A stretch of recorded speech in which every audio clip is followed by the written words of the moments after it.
BJP हमारी सभी पार्टियां जो कि इंडिया गठबंधन के साथ बिहार के माहौल को, बिहार की जड़ को हमसे अच्छा और कोई नहीं जानती थी। और कांग्रेस दोनों हमारे खून में। स्वर्गीय बाबूजी श्री तुलमोहन राम, स्वर्गीय श्री तुलमोहन राम वो स्वतंत्रता सेनानी रहे, एक बार एमएलए रहे और 3 बार मेंबर ऑफ पार्लियामेंट। 3 आयाम आते हैं।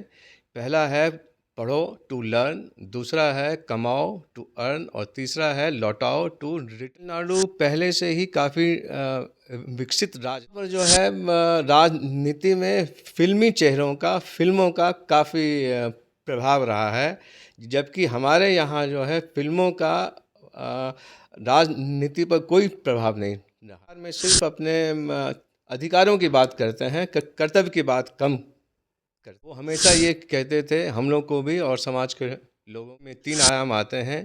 पहला है पढ़ो टू लर्न, दूसरा है कमाओ टू अर्न और तीसरा है लौटाओ टू।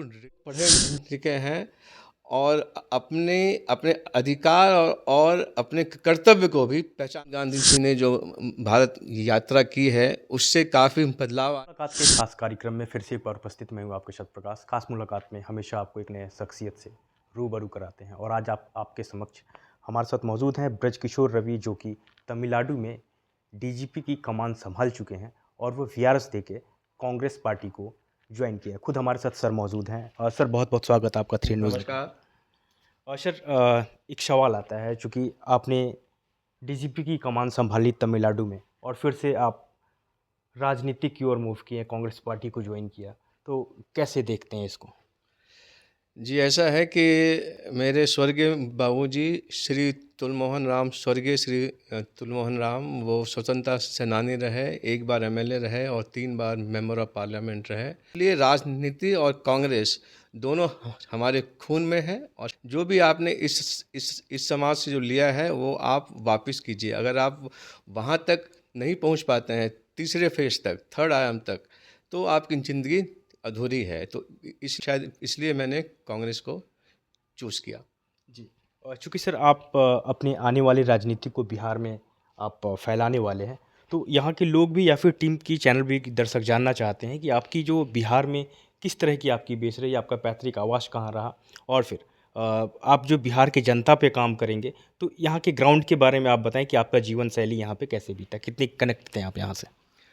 देखिए कि मेरी जो है बेसिक एजुकेशन जो है दिल्ली में हुई और रांची में हुई, लेकिन 77 के बाद मैं सहरसा आ गया और मेरी पढ़ाई लिखाई जो है सहरसा में हुई।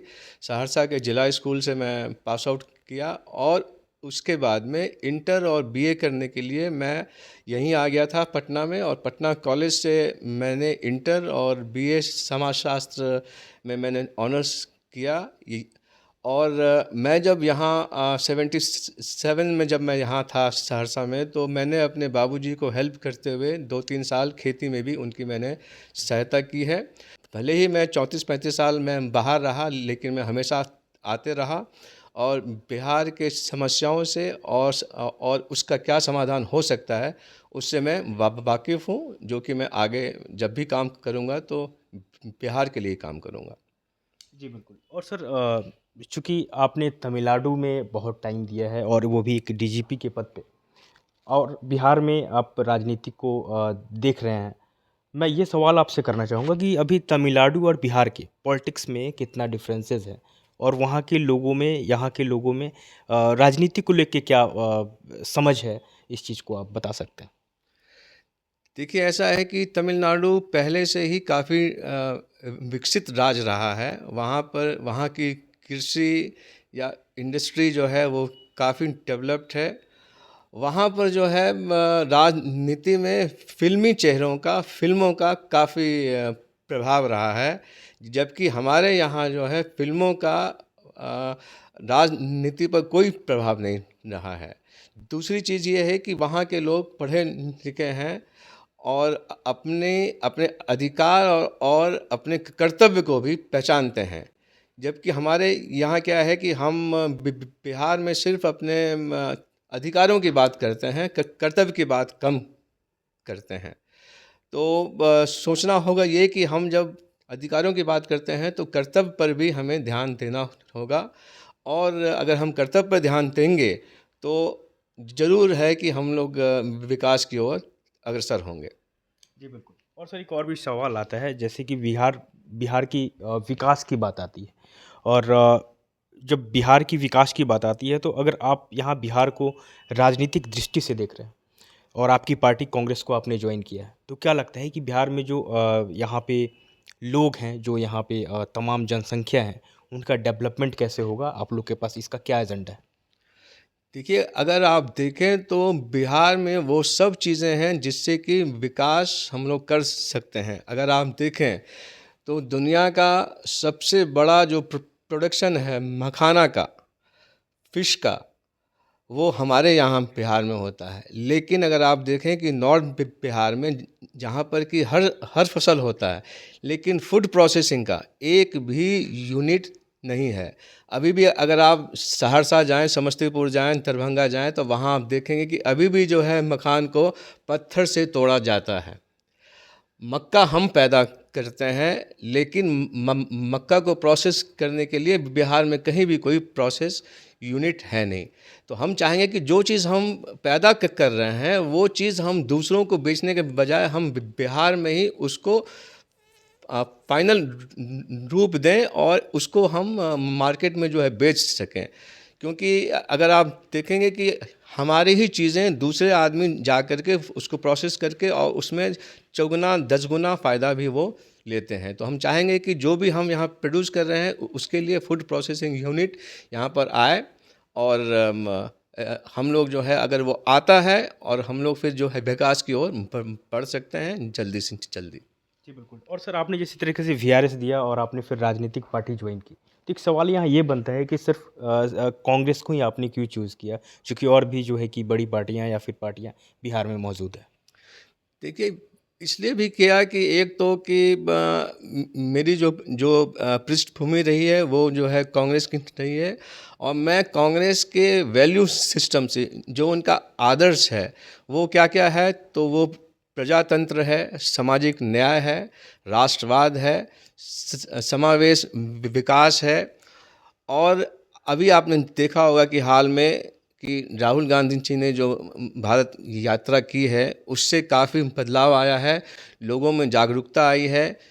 खड़गे साहब जब से प्रेसिडेंट बने हैं कांग्रेस पार्टी एक हॉर्स की तरह, घोड़े की तरह जो है दौड़ रही है। बिहार में अभी जो हमारे प्रेसिडेंट हैं डॉक्टर अखिलेश सिंह जी, उनके आने के बाद में हमारी जो पहचान है बिहार में, जो हमारा प्रेजेंस है बिहार में, वो काफ़ी कुछ जो है ज़्यादा हुआ है। जी, बिल्कुल। और सर फिर भी इतने सारे दावाओं के बाद जो भारत यात्रा की ज़िक्र आई अभी, तो भारत यात्रा में जो इम्पैक्ट शायद साउथ में था वो बिहार या फिर इधर के साइड में भारत जोड़ो यात्रा का इम्पैक्ट कम है, लोगों के नज़रिए से, कैसे देखते हैं? जी, वो इसलिए कि अब भारत जोड़ो यात्रा 2 मेरे ख्याल से जो है 15-20 दिन के बाद में राहुल जी फिर से चालू करेंगे और जो है गुजरात से जो है नॉर्थ ईस्ट तक वो जाएंगे। तो जो प्रभाव मध्य भारत में, दक्षिण भारत में और पश्चिम भारत में पड़ा है, वही प्रभाव UP, Bihar, Bengal, north east में भी पड़ेगा। मुझे पूरी पूरी आशा है इसकी। जी, और तो चलते-चलते एक लास्ट सवाल लेते हैं। चूँकि आपने बिहार की धरती पे राजनीतिक को आपने राजनीतिक से आप करीब आए हैं बिहार की धरती पे। तो क्या कहेंगे? चलते-चलते हमारे दर्शक या फिर लोग जानना चाहते हैं कि कांग्रेस इस बार किस एजेंडे को लेके काम करेगी और बिहार में किस तरीके से आप लोग जो है कि पब्लिक तक कनेक्टिविटी करने का काम करेंगे?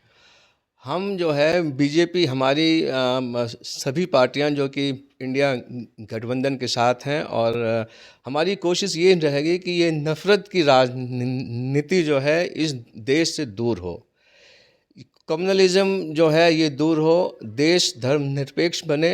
और हमारी ये कोशिश रहेगी और हम शायद कामयाब भी होंगे कि 2024 के संसदीय चुनाव में एनडीए हारेगी और इंडिया गठबंधन जो है वो बहुमत के साथ आएगी। जी, बिल्कुल। तो जैसे कि आपने देखा हमारे साथ बने हुए थे ब्रजकिशोर रवि, जो कि पूर्व डीजीपी यानी वीआरएस लेके उन्होंने राजनीतिक में बिहार में कदम रख दिया है। फिर ऐसे ही शख्सियत से आपको रूबरू कराते रहेंगे। Camera person Dinesh Raj Prakash, 3N news network, Patna.